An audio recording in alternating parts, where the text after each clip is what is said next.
हे ब्रह्म ऋषि, आपका आश्रम सुंदर भी है और पावन भी है, इसलिए सुहावन है।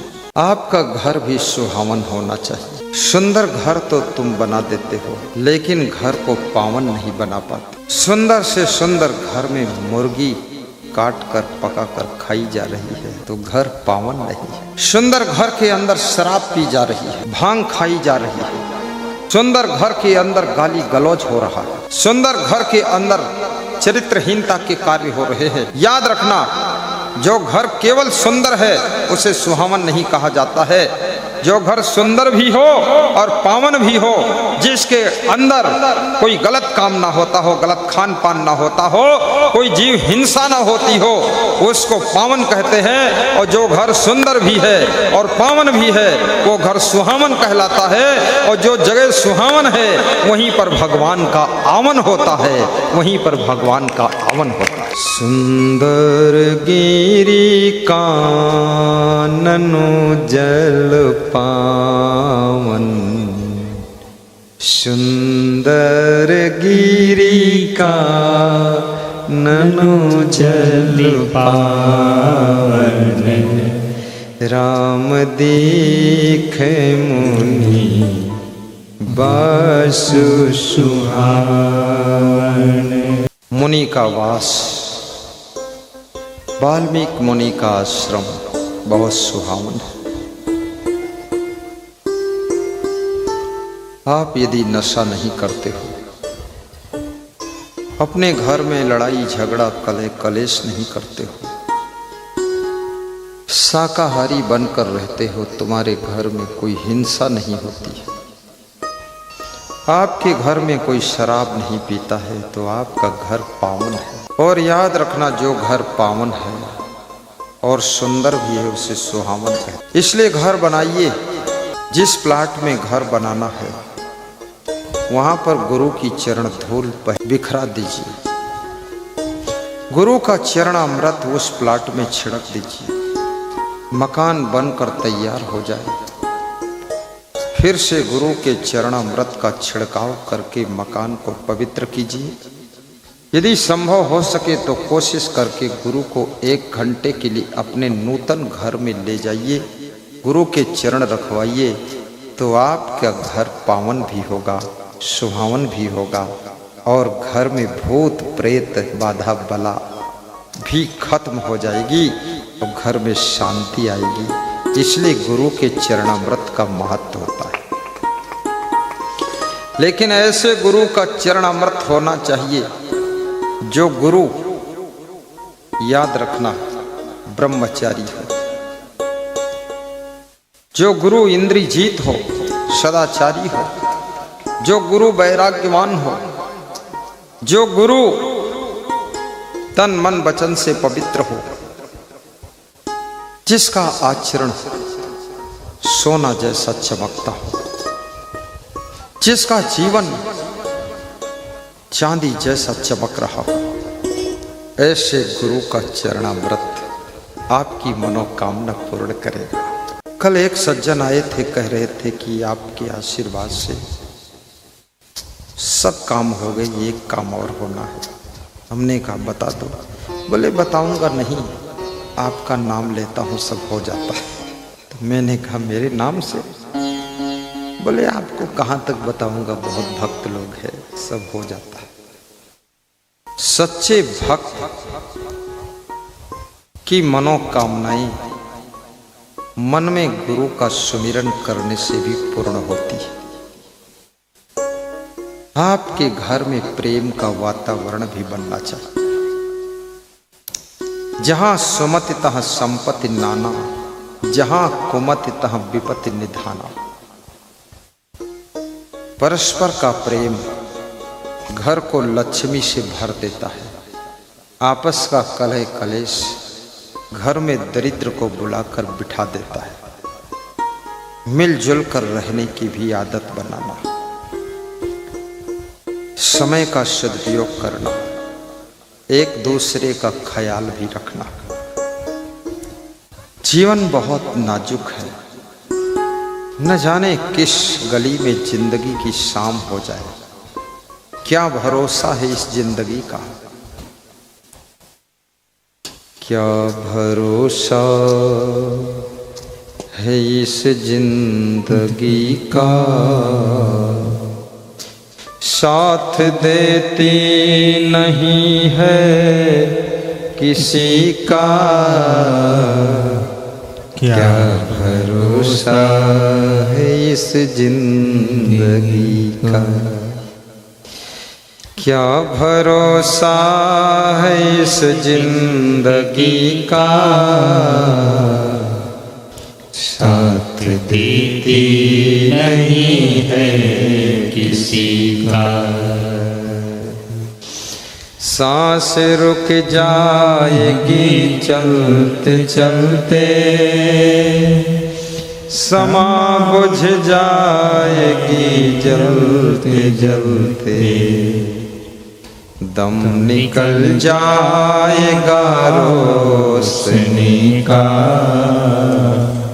क्या भरोसा है इस जिंदगी का, क्या दम निकल जाएगा रोशनी का।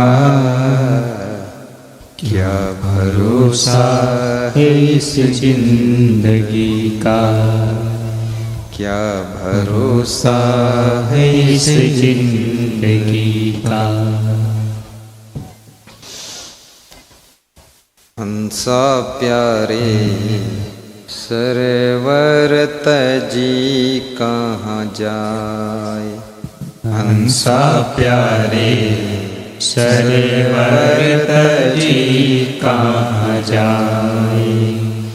जेहि सरवर बीच मोतिया चुगत होते, जेहि सरवर बीच मोतिया चुगते होते, बहुविधि के कराए।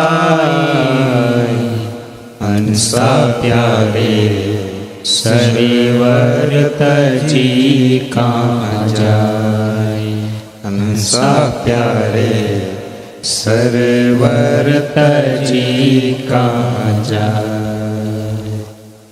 सूखे ताल पुरैने जल छाड़े, सूखे ताल पुरैने जल छाड़े, कमल गयो को मिलाए।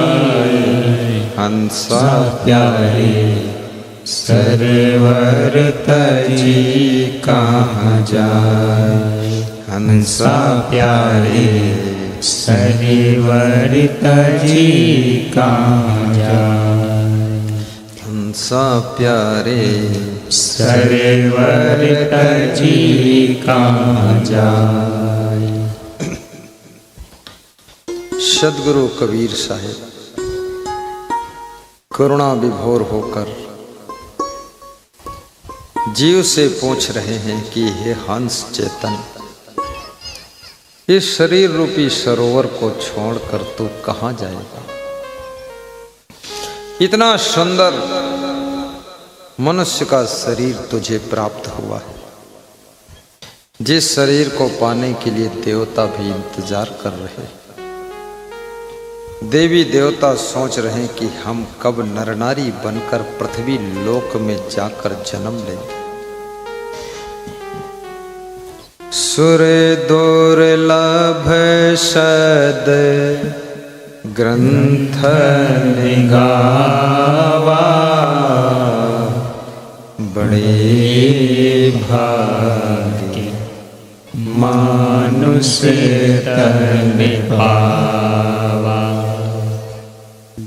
देवताओं को भी मुश्किल है मनुष्य का शरीर पाना। जिन देवताओं की पूजा करने के लिए तुम मंदिर में खड़े रहते हो, जिन देवियों के नाम पर तुम बहुत ध्यान लगाते हो, वह देवी देवता तरसते हैं कि मनुष्य शरीर कब मिलेगा। जिनको मनुष्य शरीर मिला है वे देवी देवताओं की पूजा कर रहे हैं। देवी देवता हंस रहे हैं। कह रहे तो इतना सुंदर शरीर पा करके मुक्ति क्यों नहीं प्राप्त करता? तू मेरे पास में खड़ा है और मैं तेरे जैसा मनुष्य बनने की लालसा रखता। बड़े भाग्य मानुष तन पावा।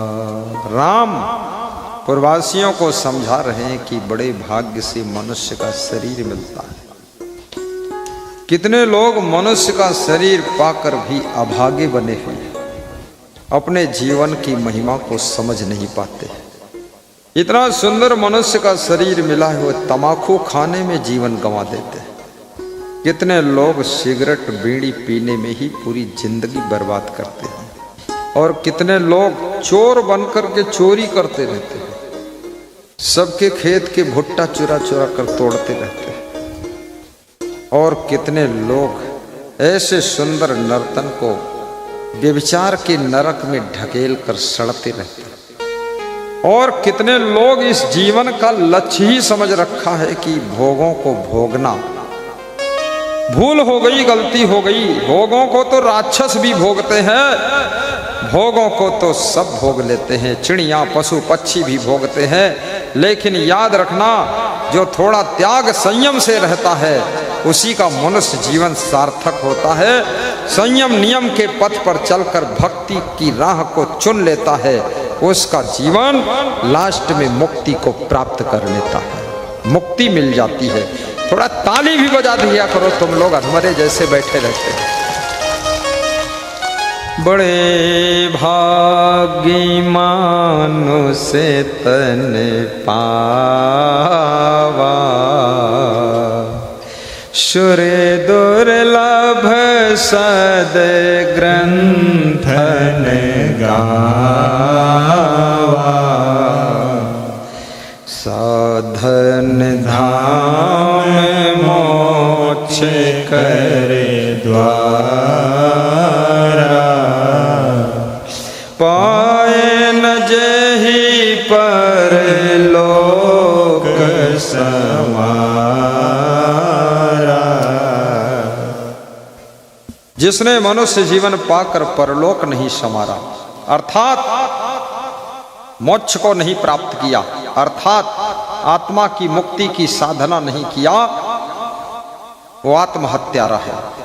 जो न तरे भव सागर नर समाज यस पाए, सो कृत निंदक मंदमती आत्महन गति जाए।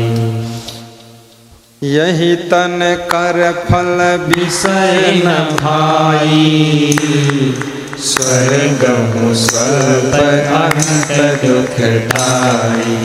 नर तन पाए विषय मन देही, पलट सुधाते सत गठले। कर्णधार सद्गुरु दृढ़ नावा, दुर्लभ साज सुलभ करि पावा। कर्णधार सद्गुरु दृढ़ नावा, दुर्लभ साज सुलभ करि पावा। बड़े भाग्य मानुष तन पावा, सुर दुर्लभ सद ग्रंथन गावा। साधन धाम मोक्ष करि द्वारा, पाई न जेहि परिलोक सवारा।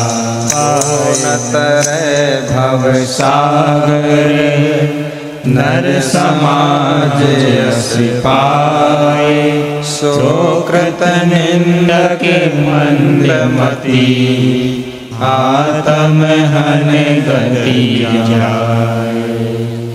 मंगल रूप तुम्हारे प्रभु, मंगलमय तव ज्ञान, मंगलमय दर्शन प्रभु, मंगलमय कल्याण। बड़े भाग्य मानुष तन पावा, सुर दुर्लभ सदग्रंथन गावा।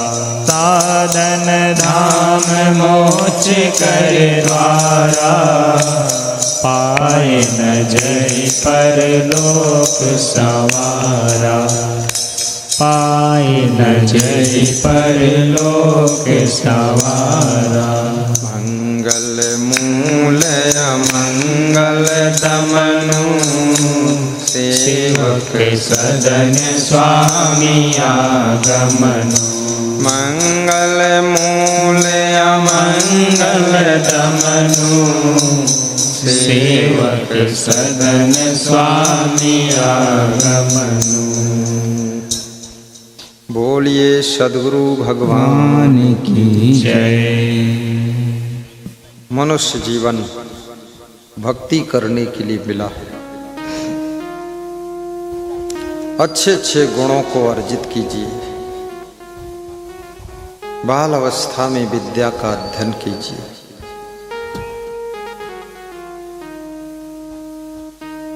अपनी योग्यता को भी प्राप्त कीजिए। शिक्षा और संस्कार का संगम तुम्हारे जीवन को सुखी और सफल बनाता है। विषम परिस्थितियों में भी साहस के साथ आगे बढ़ने का प्रयत्न कीजिए। अपनी बेटियों को भी अच्छे संस्कार दीजिए। बेटों को गम खाने की कला सिखाइए। धीरे धीरे अपने मन को इतना निर्मल बनाइए कि आपका मन गंगा जैसा निर्मल हो। श्री कृष्ण कहते हैं, युक्ताहार विहारस्य युक्त चेष्टस्य कर्मसु, युक्त स्वप्नावबोधस्य योगो भवद दुःखः। जिसने अपने आहार विहार को यथा योग्य कर लिया और जिसने विवेक पूर्वक कर्म का संपादन किया, जो व्यक्ति शयन और जागरण को सुव्यवस्थित और संतुलित कर लेता है, उसके सभी दुख दूर हो जाते हैं। गहरी नींद में सोने की कला भी सीखी। सोते समय सोचने की आदत को छोड़िए। 18 घंटे दिन में बहुत सोच चुके हो, अब 6 घंटे निश्चिंत सो जाइए। तादाद से ज्यादा चिंता करने से शरीर बीमार हो जाता है। आपके शरीर की सुंदरता भी धीरे धीरे खत्म हो जाती है। चिंता और चिता में केवल एक बिंदु का फर्क है। चिता मुर्दे को जलाती है, चिंता जिंदा को ही जलाकर राख कर देती है। अपने शरीर को जीते जी चिंता की अग्नि में मत जलाइए। ये संसार तो तुम्हारे लिए प्रतिकूल है ही। गुलाब के फूल बन करके कांटों की गोद में भी पूर्ण रूप से खिलिए सुगंध, सौरभ और सुंदरता को बिखेरते रहिए। बीमारियों से बचने के लिए थोड़ा व्यायाम भी करिए। शरीर को हल्का करने के लिए भोजन की मात्रा घटाइए। घोंट घोंट कर पानी पीते रहिए। डाइजेशन सिस्टम को सुधारिए। पेट में कब्जियत मत होने दीजिए। भोजन की खुराक ज्यादा मत बढ़ाइए। अधिक खाने से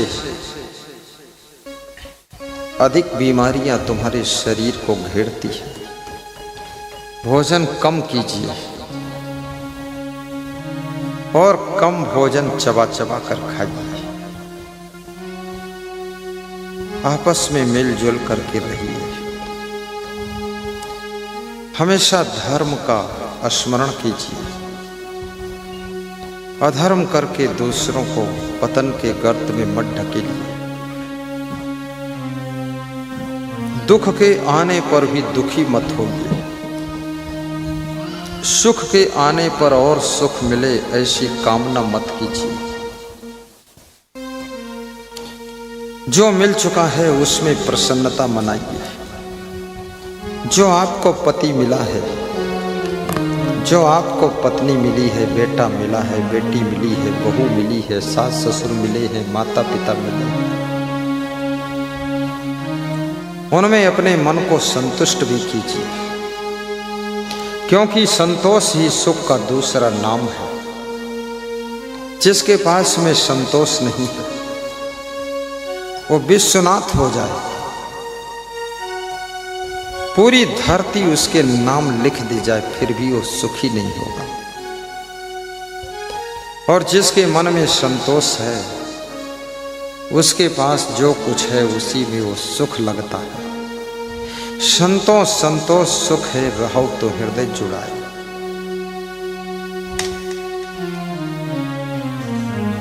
उन्नति और शांति के लिए प्रयास कीजिए। भक्ति से शांति भी मिलती है और भक्ति से उन्नति की चाबियां भी मिलती है। प्रवचन सत्संग को खूब सुनिए। सत्संग तुम्हारी उन्नति के द्वार खोलता है। सत्संग तुम्हारे चंचल मन को स्थिर रहने की कला सिखाता है। सत्संग तुमको सावधानी देता है। बार बार गलतियां न करिए। धीरे धीरे बार बार गलती करने से गलती अपराध बन जाती है। अपराध बनने के बाद उस गलती का दंड मिलता है। परिस्थितियों को अनुकूल बनाना भी सीखो। गुरु से गुरु मंत्र भी लीजिए। गुरु मंत्र के बिना तुम निगुरा हो, तुम पवित्र नहीं हो। नारद जी विष्णु भगवान के दरबार में जाते थे। विष्णु भगवान नारद जी को बहुत प्रेम से बिठाते थे। जब नारद जी विदा हो जाते थे तो नारद जी जिस स्थान पर बैठते थे, विष्णु भगवान के सेवक उस स्थान को गंगा जल से धोते थे। एक दिन नारद जी ने मुड़ के देख लिया कि उनके स्थान को धोया जा रहा है। नारद जी ने पूछा कि अरे, मैं जिस स्थान पर बैठता हूं उस स्थान को आप लोग धोते हैं क्या? विष्णु के सेवकों ने कहा कि हाँ, हम इसको धोते हैं, क्योंकि तुम निगुरा हो, तुमने गुरु नहीं बनाया, इसलिए स्थान गंदा हो जाता है। नारद जी को बड़ी ठेस लग गई। नारद जी ने कहा मैं गुरु बनाऊंगा। विष्णु भगवान से पूछा कि मैं किसको गुरु बनाऊंगा? विष्णु भगवान ने कहा कि प्रातः काल जब तुम जागना और जिसका प्रथम दर्शन हो जाए उसको गुरु बना देना। नारद जी जब दूसरे दिन सवेरे जागते हैं तो उनको प्रथम दर्शन एक केवट का होता है। केवट का दर्शन पाकर के केवट को ही गुरु बना लिया। गुरु बनाने के बाद में विष्णु भगवान के पास में नारद जी पहुंचे और कहा कि मैंने गुरु बना दिया। किसको गुरु बनाया? बोले गुरु बनाया है लेकिन केवट है। गुरु में लेकिन लगा दिया। विष्णु भगवान ने श्राप दे दिया कि जाओ, तुमने गुरु में कमी निकाल दी, लेकिन केवट है ऐसा बता दिया। अब तुमको 84 लाख योनियों में भटकना पड़ेगा। नारद जी बड़े चिंतित हुए। अपने गुरु के पास पहुंचे कि आपको गुरु बना दिया, लेकिन लगा दिया। विष्णु भगवान ने श्राप दे दिया, 84 लाख योनियों में भटकना पड़ा।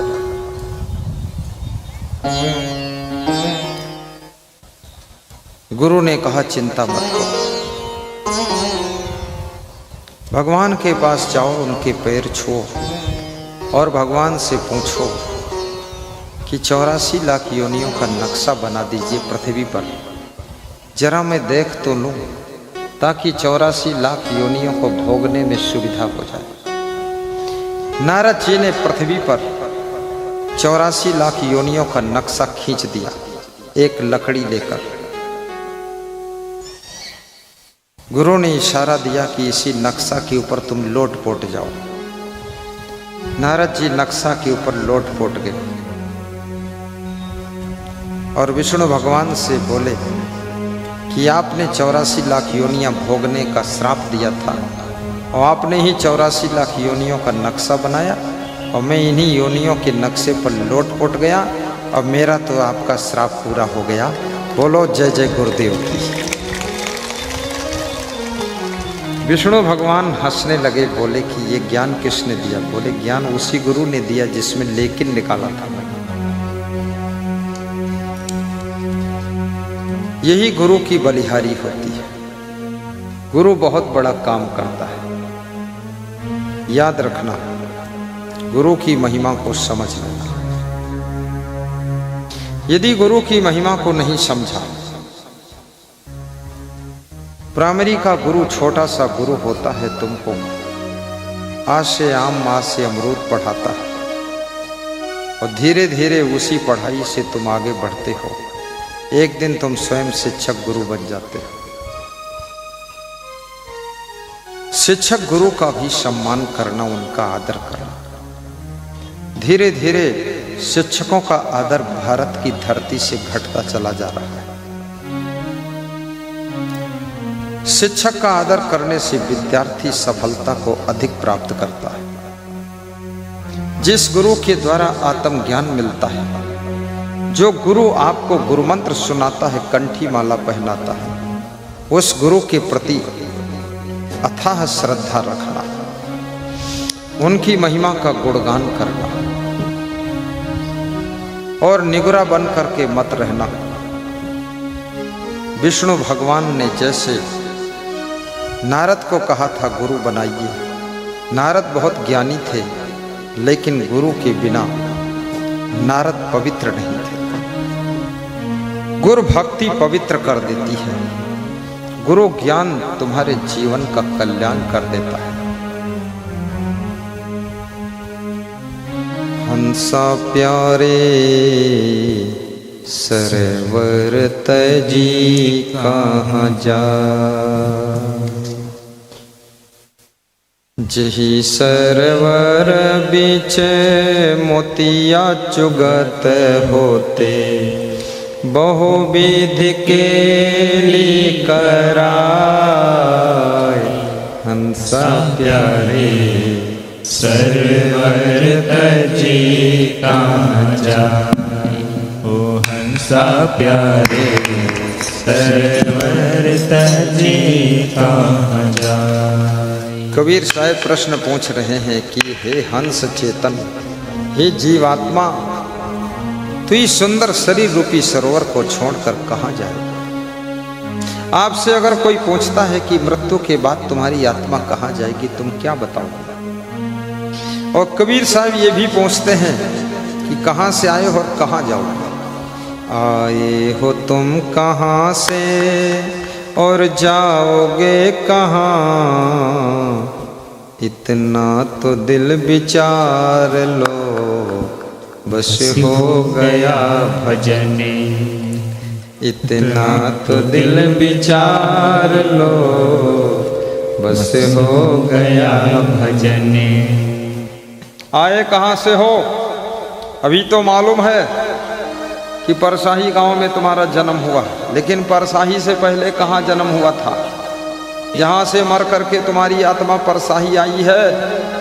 ये परसाही से पहले तुम किस गांव में थे? कौन तुम्हारे माँ बाप थे? कौन भाई बहन थे? कौन तुम्हारा घर था? बताइए, कहाँ से आए हो? किस शरीर से आए हो? पशु थे, पक्षी थे, कीड़े मकोड़े थे, सांप थे, बिल्ली थे, नेवला थे, कछुआ थे, क्या थे? मनुष्य थे, नर थे, नारी थे, कौन थे? पागल थे? कौन बता पाएगा? किसी को याद भी नहीं मैं क्या था। और फिर कबीर साहब दूसरा सवाल फट से कर देते हैं, कहते हैं जाओगे कहाँ? अरे परसाही से मरकर सुपौल में पैदा होगे कहाँ? ये सुपौल से पंगापोल में जाओगे, कहाँ जाओगे? ये यूपी से एमपी में जाओगे कि एमपी से बिहार में जन्म लोगे? तुम्हारी आत्मा कहाँ जाएगी? किसके घर में जन्म लोगे? बोलो। ये माला यादव के यहाँ जन्म लोगे, कहाँ जन्म लोगे? ये महादेव के यहाँ बेटा बनकर पोता बनकर पैदा होगे, कहाँ होगे? बोलो ना। कुछ मालूम नहीं है। ये भी नहीं मालूम है हम कहाँ से आए हैं, ये भी नहीं मालूम हम कहाँ जाएंगे। और कबीर साहब ऐसा सवाल पूछ रहे, झंझट खड़ा कर दिया कबीर साहब ने। कौन बता पाएगा? लेकिन कोई तो बताएगा। कौन बताएगा? मैं बताऊंगा। आए हो तुम कहाँ से और जाओगे कहाँ,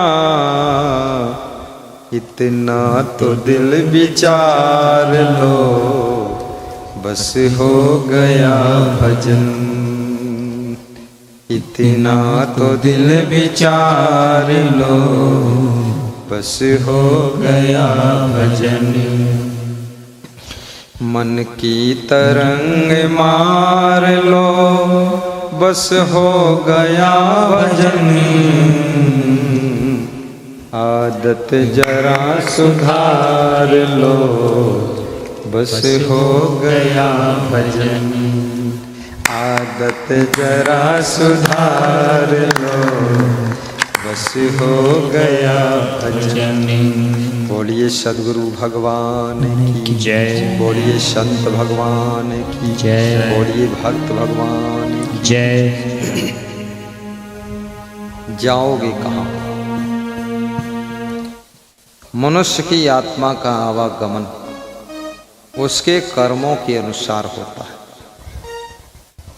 यदि कर्म, यदि खान पान, यदि व्यवहार बर्ताव, यदि नेचर लेक्चर पशु पक्षियों जैसा, कीड़े मकोड़ों जैसा, तो याद रखना मर करके पशु पक्षी कीड़े मकोड़े की योनि में ही जाओगे। और यदि खान पान मनुष्यों जैसा, रहन सहन मनुष्यों जैसा है, व्यवहार बर्ताव सभ्यता मनुष्यों जैसी है, तो गारंटी के साथ परसाही से मरोगे तो बादशाही में जन्म होगा, लेकिन मनुष्य के रूप में ही जन्म होगा, कोई संदेह नहीं है। पुनः सुंदर शरीर मिलेगा, सुंदर बेटी की रूप में जन्म मिलेगा, सुंदर घर में जन्म होगा, अच्छे माता पिता मिलेंगे, भक्त परिवार मिलेगा, और ऐसे गांव में जन्म मिलेगा जिस गांव में सत्संग होता होगा, तो तुम्हारा जन्म फिर से परसाही में हो सकता है। सत्संग में रुचि है तो उसी गांव में जाओगे जहां सत्संग मिलेगा। लेकिन अगर मांस मछली खाने में ज्यादा रुचि है तो मछली खाने वालों को बगुला का जन्म मिलेगा, तालाब किनारे बैठेंगे, मछली ताजी मार के निपटाते रहेंगे। मांस खाने वाले कुत्ता बिल्ली चूहा खाने वाले बिल्ली बनेंगे। और याद रखना, चिड़ियों को खाने वाले लोग बस चील गिद्ध बनेंगे। अभी सावधान हो जाओ, नहीं तो गिद्ध बना दूंगा तुमको। खीर पूड़ी हलवा खाने वाले मनुष्य ही बनेंगे। दाल चावल सब्जी रोटी दही खाने वाले, चूड़ा खाने वाले, जलेबी खाने वाले, समोसा खाने वाले, रसगुल्ला गुलाब जामुन माल उड़ाने वाले सब मनुष्य बनेंगे। क्योंकि पशु पक्षी रसगुल्ला गुलाब जामुन न बना पाते हैं, न खाने को पाते हैं। मनुष्य बनाता है और खाता है। मनुष्य को अगर शाकाहारी में रुचि है तो शाकाहारी योनि में जन्म मिलेगा।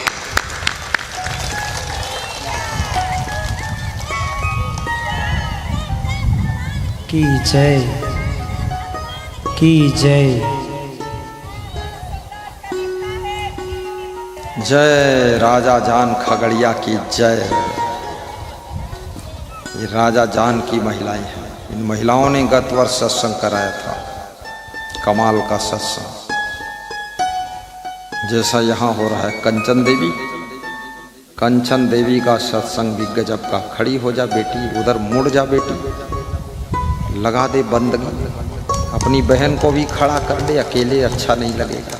खड़ी हो जा तू भी, लगा उधर, मुड़ो, महिलाओं तरफ हाथ जोड़ो, घूम जा एक राउंड दोनों, ताली बजा। तुम लोग ताली नहीं बजाओगे कभी नहीं बुलाएंगे ये फिर। वो देखो सुरेंद्र भाई खड़े हैं देवता, इनको पति बहुत सीधा साधा भोला भाला मिला। आज मेरे साथ पद यात्रा गए तो मैं 6 बार उनको बुलाया, सुरेंद्र कहाँ सुरेंद्र कहाँ, तो पास में आते थे फिर पीछे हो लेते थे। बैठिए बैठो। मुझे बहुत अच्छा लगा सुरेंद्र के घर। सुरेंद्र वीरेंद्र 2 भाई, 3 भाई हो, हाँ 3, ब्रह्मा विष्णु महेश।